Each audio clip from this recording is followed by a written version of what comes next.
हिरनी जैसे चाल है, नागिन कसबाल है। हाँ, हिरनी जैसे चाल है, नागिन कसबाल है। झील असन आँखी और गोरा गोरा गाल है। होठ रसदार है, नैना कटार है। होठ रसदार है, नैना कटार है। 16 सावन के बरखा बहार है। देखा जो तुझे यार दिल में बजी गिटार, दिल में बजी गिटार। कहाँ लुका के गोरी करके दीवाना वो। हाँ, काहे पता तोर काहे ठिकाना वो। काहे थाना कचहरी कुछ तो बताना वो। अरे रे मैं तो गया रे, दिल भी गया रे। अरे रे मैं तो गया रे, दिल भी गया रे।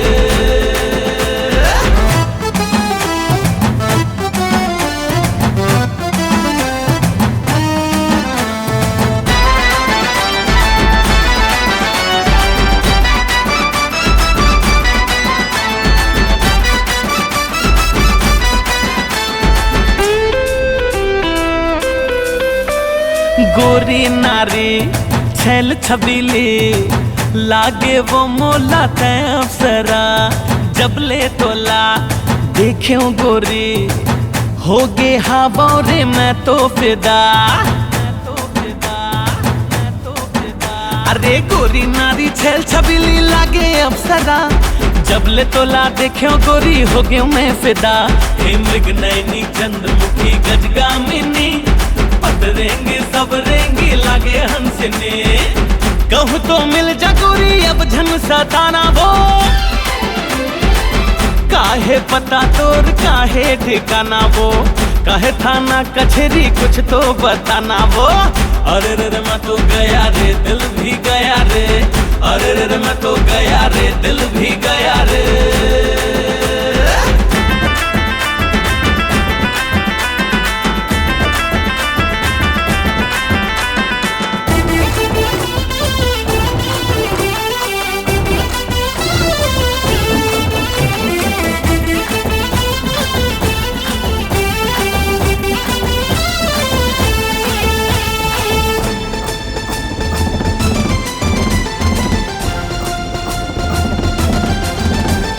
फूल जैसे लाली गुलाब, होठ हवे गोरी तोर लाल लाल।